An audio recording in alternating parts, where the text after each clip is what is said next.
जय हिंद, जय भारत। आज हम नौवां विश्व अंतर्राष्ट्रीय योग दिवस मनाने जा रहे हैं। 21 जून को अंतर्राष्ट्रीय योग दिवस के रूप में विश्व भर में मनाया जाता है। इसका मुख्य उद्देश्य लोगों को योग के प्रभाव और फायदों के बारे में ठीक से अवगत कराना एवं जागरूक कराया जाता है। भारतीय धर्म और दर्शन में योग का खासा बेहद महत्व है। आध्यात्मिक ऊर्जा के साथ ही शारीरिक और मानसिक स्वास्थ्य के लिए योग के महत्व को सभी संप्रदायों एवं दर्शनों में खुले मन से योग को अपनाया गया है। योग शारीरिक व मानसिक अभ्यास है जो लोगों को शांति, आत्मविश्वास, ताकत तो देता ही है, साथ में शारीरिक ऊर्जा भी प्रदान करता है। पहला अंतर्राष्ट्रीय योग दिवस 21 जून 2015 को पूरे विश्व में धूमधाम से मनाया गया। इस दिन करोड़ों लोगों ने विश्व में योग किया, जो कि एक रिकॉर्ड था। योग व्यायाम का ऐसा प्रभावशाली प्रकार है जिसके माध्यम से न केवल शरीर के अंगों बल्कि मन, मस्तिष्क और आत्मा में संतुलन बनाया जाता है। यही कारण है कि योग से शारीरिक व्याधियों के अलावा मानसिक समस्याओं से भी निजात पाई जा सकती है। योग शब्द की उत्पत्ति संस्कृत के युज से हुई है, जिसका मतलब होता है आत्मा का सार्वभौमिक चेतना से मिलना। योग लगभग 10,000 साल से भी अधिक समय से अपनाया जा रहा है। वैदिक संहिताओं के अनुसार तपस्वियों के बारे में प्राचीन काल से ही वेदों में इसका उल्लेख मिलता है। सिंधु घाटी सभ्यता में भी योग और समाधि को प्रदर्शित करती मूर्तियां प्राप्त हुई हैं। हिंदू धर्म में साधु, सन्यासियों, योगियों द्वारा योग सभ्यता में शुरू से ही अपनाया गया है था, परंतु आम लोगों में इस विद्या का विस्तार हुए अभी ज़्यादा समय नहीं बीता है। बावजूद इसके योग की महिमा और महत्व को जानकर इसे स्वस्थ जीवन शैली हेतु बड़े पैमाने पर अपनाया जा रहा है, जिसका प्रमुख कारण है व्यस्त, तनावपूर्ण और अस्वस्थ दिनचर्या में इसके सकारात्मक प्रभाव।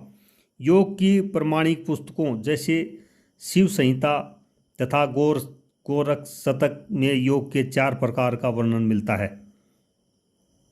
मंत्र योग, जिसके अंतर्गत वाचिक, मानसिक, उपांशु और अणपा आते हैं। हठ योग, लय योग, राजयोग, जिसके अंतर्गत ज्ञान योग और कर्म योग आते हैं।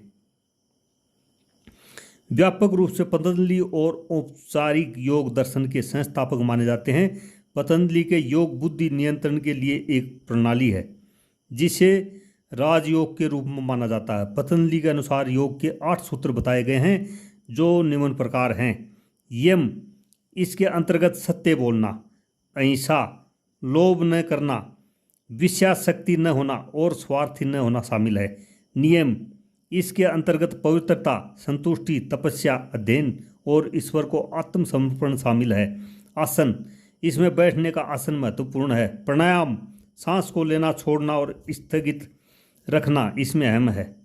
प्रत्याहार, भारी वस्तुओं से भावना, अंगों से प्रत्याहार। धारणा, इसमें एकाग्रता अर्थात एक ही लक्ष्य पर ध्यान लगाना महत्वपूर्ण है। ध्यान की वस्तु की प्रकृति का गहन चिंतन इसमें शामिल है। समाधि, इसमें ध्यान की वस्तु को चैतन्य के साथ विलय करना शामिल है।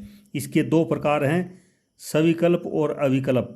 अविकल्प में संसार में वापस आने का कोई मार्ग नहीं होता, अतः योग पत्ति की चरम अवस्था है।